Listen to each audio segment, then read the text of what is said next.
Hello, my dears, and welcome back to the Kitty Coven.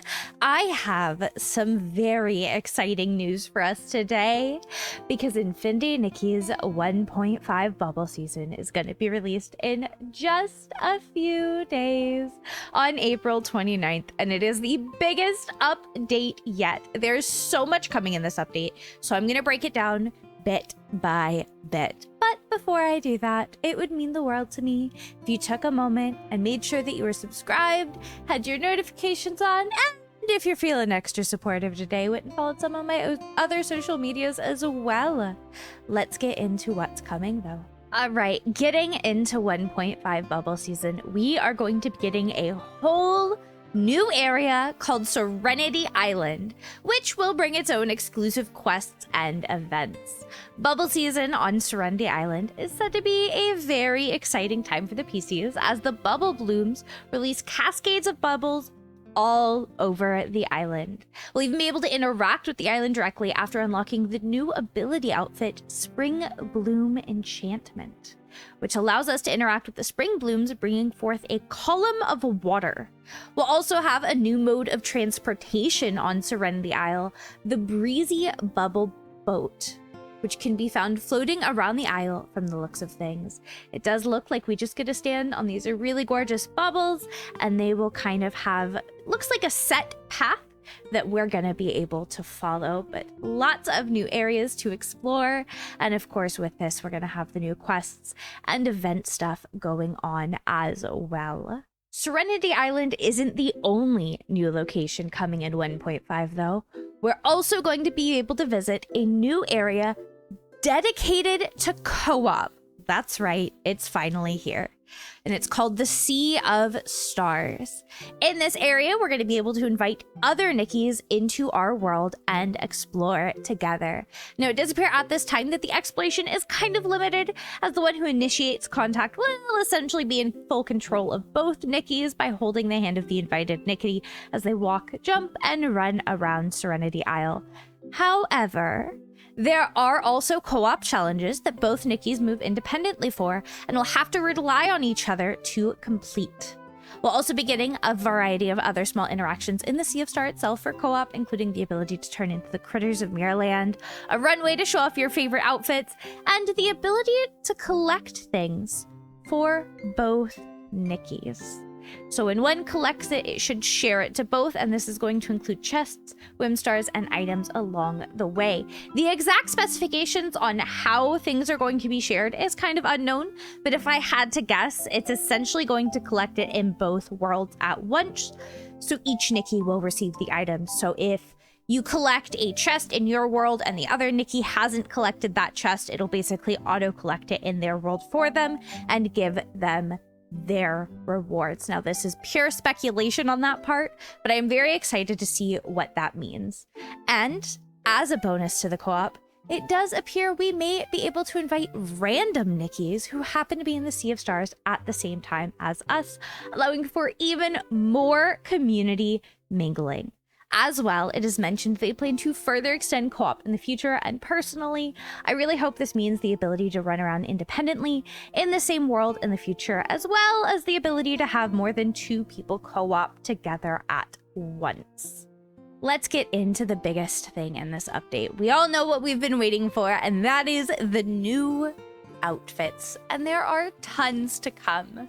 We do have 2 5-star banners this phase, and our first one is going to be the Crimson Feather, which allows you to hover in the air, and if you're in co-op, you can bring a fellow Nikki up with you in a special animation. This is going to be run alongside the 4-star Celestial Whispers. Both are absolutely stunning. The 5-star is very based on phoenixes from what it sounds like. To me, it's very Dark Angel reminiscent, and I'm very excited for it. And our second 5-star banner is going to be the Snowy Ballad, which is very mermaid inspired and allows you to walk on water. It does seem it's going to create kind of an ice path, which means it also works in co-op as well. And this is going to run alongside Rosy Reverie, which is also absolutely stunning. I cannot wait for these. But that is not all that we are getting. We are also going to get our next miracle outfit sketches the iconic Sea of Stars dress. For those of you that may not have played the previous Nikki games, the Starseed dress is in every Nikki game in one form or another and is a staple to the series. In order to craft the Starseed dress, it does appear we will need lots of items from the new areas as well as potentially some from the old. And the Sea of Stars dress will allow you to summon a sea of stars around you in an absolutely stunning display with the ability Celestial Promise. I am so excited for this outfit. I know everybody's been waiting for it and we're finally gonna have it. It is probably going to be rough to craft based off of the increase between the Erosa and the Silvergale, but I do not care. I will grind it out. I am so excited. However, we are also going to be receiving 3 free outfits in this update, including Heart Lake Ripples, Honey Hunt, and Puffy Panda, as well as it does sound like there's going to be lots more sketches in this new update and the new areas, and we are going to have lots to be doing now. I am so excited. There is so many gorgeous outfits this update, and I cannot wait to get as many of them as possible. Speaking of clothes, they are about to be a lot more customizable with the new dyeing feature being introduced in 1.5. I'm so happy. We have been waiting on this and I cannot wait. The dyeing feature will include different color palettes you can unlock with items, and they're going to allow us to dye or change the pattern on different layers in the outfits. Now, it does appear like it's not just one color wash. It does appear like we're going to be able to go bit by bit and change it up, which I am so excited. They did also mention that once we have unlocked all of the dye palettes, we'll have access to a more flexible palette, but we're not given any further information on what that means. Now, I don't know if this means that we're going to be able to maybe adjust the shades and the tones, or it'll just kind of unlock more variety, but it'll be really interesting to see what that means. We will also be able to share our dye schemes with other players through the color lookbook that'll be found in the Star of Seas. So you'll be able to share them. It does sound like we'll also be able to download them for our outfits, essentially. And I cannot wait to see everybody's creativity with the new dye feature. We will also be able to unbind abilities from their outfits in 1.5. It does appear that we're going to be able to create custom outfits for each of our abilities so we can truly express ourselves throughout the entire game. To my understanding, what this appears, again, this is slight speculation here. We'll have to see what it looks like when it fully releases. You'll basically be able to go in and take the ability of an outfit and basically attach it to whatever outfit you want it to be. I don't know if it's going to have to be preset outfits. I don't know if there's going to have to be certain pieces still there, but I'm very excited to see what this means, and I cannot wait to make outfits that feel like me for each of our abilities.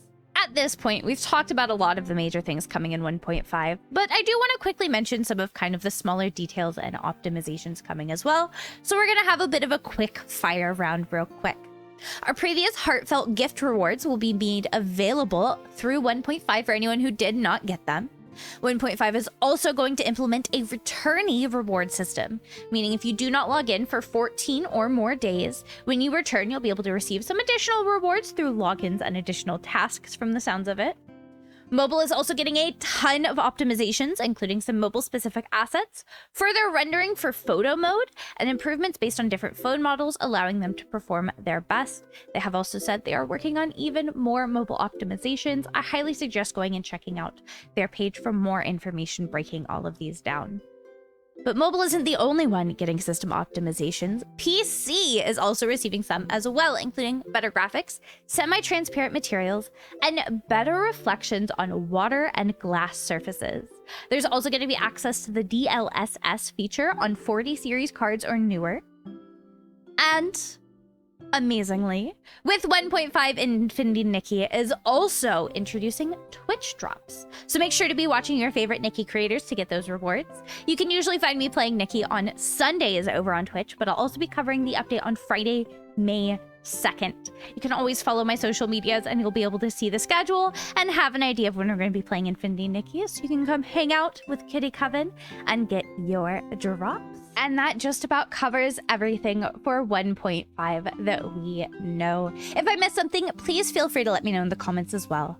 But I am so excited for this update. I know those banners are going to be coming for my wallet. Oh my god, I'm obsessed with them, and I'm excited to run around with other Nikkis, customize the color of my outfit, and get crafting the new Miracle outfit, as well as, of course, exploring Serenity Isle and learning more about this weird bathing culture the PCs have, apparently. It'll be really interesting to see. But let me know what you're most excited for in 1.5, and I'll see you in the next one, my kitty coven. Bye-bye!